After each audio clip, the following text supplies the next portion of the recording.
Hello everyone and welcome to the session 4 of unit 6, that is process costing and accounting for the course estimation and costing for 6th semester diploma mechanical engineering. Myself Mohammad Imran. So in the today's session we are discussing the advantages and disadvantages of job costing, difference between process and job costing, wages and incentive, introduction to wages and types of wages. So in the last class we had studied about the job costing. So job costing involves the cost accounting based on the number of job produced, unless the cost is calculated on the process. So here the cost accounting is calculated on the number of jobs produced. So this number of jobs produced are depends upon the customer requirement. So the production is taken only from the only after the receiving the order from the customer. So it is a customer specific process. So the advantages of job costing includes: job costing acts as a form of analysis detailing all types of costs that are present throughout the manufacturing process. So unless in the process costing, where the costing is done on the various manufacturing process, the detailed cost of each department is not obtained properly. But in case of job costing, the detailed analysis of the all types of costs that are present throughout the manufacturing process is available. So it acts as a gauge for determining the profitability of the job. So we come to know that since we are calculating the cost on each job, we come to know that whether the manufacturing of this product will be profitable or not. So if it is not profitable, we can avoid the manufacturing of the product in the concern. So it helps the future customer to decide whether to take up the job or not. Similarly, so we come to know the profitability of the job, so we can in the future we can decide whether to take this job from the customer or not. It prevents the duplication of the work, means repeated uh, work will be avoided here. This helps in company quoting price of the job. While costing the job, efficiency of the manufacturer can also be taken into account. The efficiency is also taken into account. Rework and defective work can be found throughout the job costing. Budgetary control comes into action. It evaluates the quality of the work throughout the various statistical techniques. It provides easy calculation of cost overheads for specific needs. It enables the supervisor to keep track over various components such as money, material and performance of the employees. So next comes the disadvantages of the job costing. So it is very expensive because we have to calculate the cost on each job. It is a expensive method of costing. There is no exact procedure for estimating the job cost. So there is no exact procedure for estimating the job cost. Everything is depends upon assumption. This method may not be useful for the job which are cost efficient and past phased.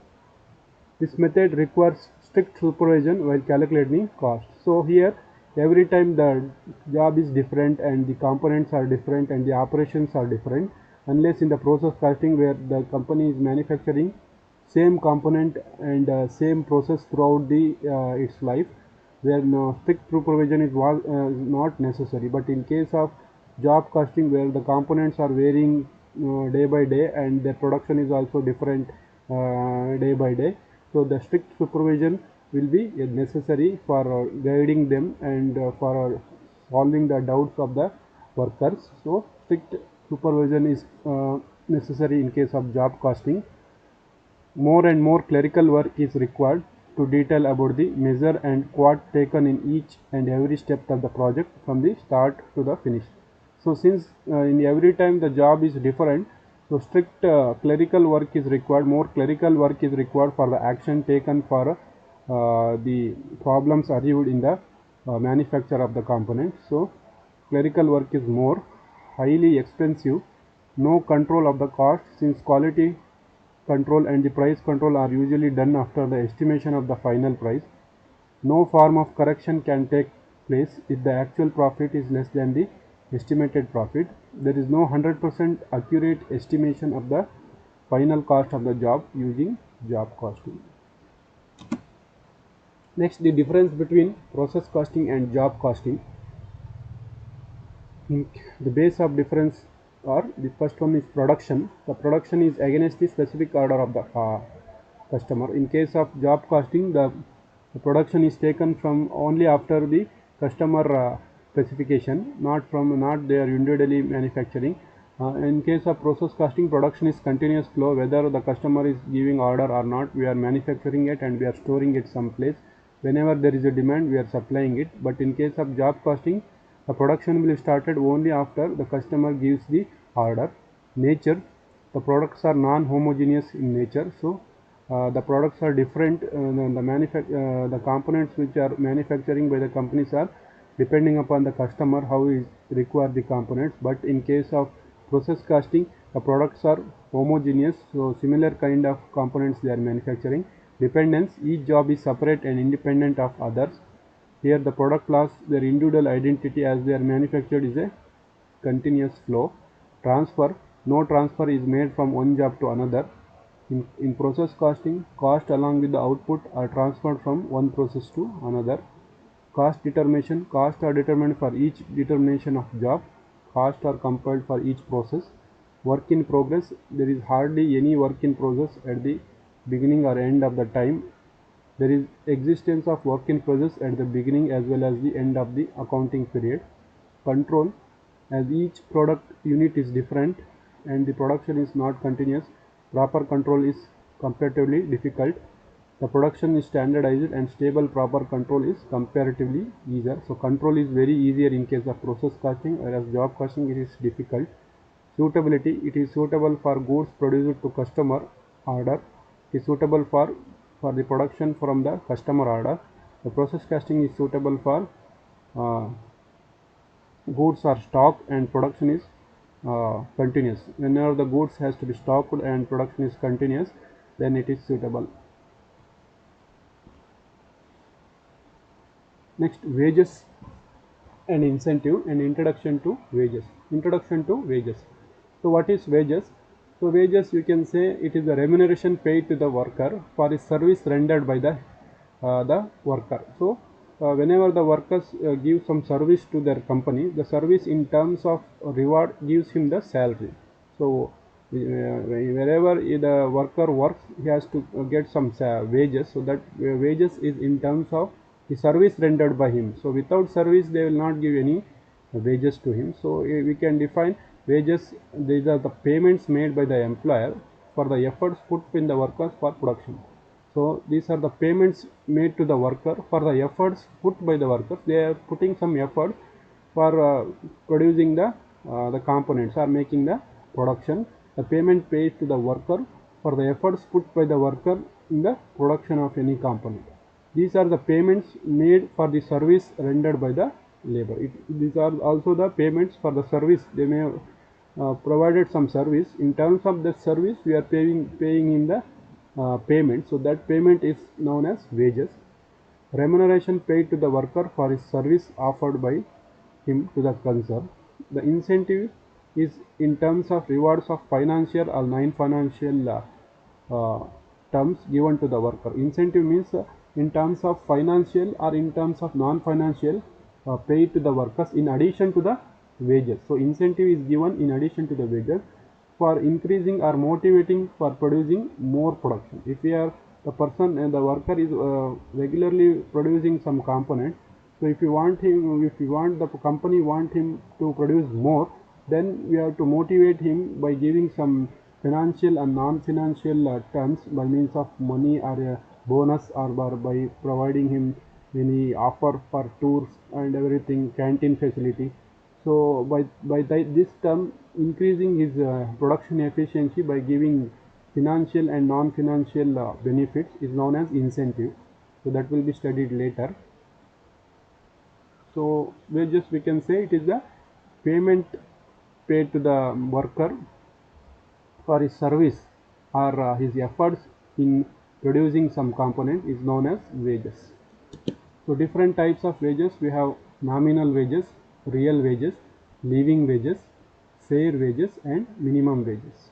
So normal wages means it is the amount of money paid to the worker for his efforts without any other benefits. So if the if you are paying him the money for the service rendered by him without any other benefits include providing him canteen facility or medical facility or for uniforms. So for the service only, whatever the service he has done, for the service if you are paying him the wages, then it is called as nominal wages without any benefit. Then comes the real wages. These are the amount of necessary comforts, luxuries and cash payments for the given for his efforts. The real wages include uniform, water, essential commodities, water, electricity, etc. So in addition to the normal wages, so it is paid to the real wages are paid to fulfill his comforts and luxuries. So when real wages includes other than the nominal wages include only the basic salary, but real wages include in order to overcome his comforts and luxury. For example, giving him the uniforms and giving him the rent quarters for accommodation, providing him accommodations and providing him water and electricity charges, essential commodities like shoes, glasses, goggles. So everything we are paying and giving some cash payment for extra payment. As an extra payment we are giving him some extra cash payment for having food or something. So this called as real wages. In order to overcome his luxuries and comforts, then the salary paid towards to fill the comforts and luxuries of the worker is known as real wages. The living wages, the wages which can meet the one of the basic parts of the family like education, food, clothes, insurance. So living wages include the wages paid to fulfill its basic uh, living these things, living things. For example, if you want to live, we should give him the food. So without food we cannot live. So in order to fulfill his living things such as food, cloth and shelters. So food is a basic, cloth is also a very necessary, and also family education is also very necessary. So the wages paid in terms of these things, to fulfill these things, food, clothes and education, is known as living wages. The wages which can meet the basic living need of the persons or workers is known as living wages. Fair wages is the wages which must be fair to the workers. The wages which must be fair to the worker in addition to the food for his family is known as fair wages. So in addition, when we are meeting him by paying the wages such as which meets the basic needs of his family and himself. So whatever the extra amount, extra salary paid to the worker is known as fair wages. So in order to, after filling his basic needs, whatever the wages we paid extra is known as fair wages. The fair wages must be fair for the employees. In addition to the basic needs of the family, we are paying some extra salary, then it is known as fair wages.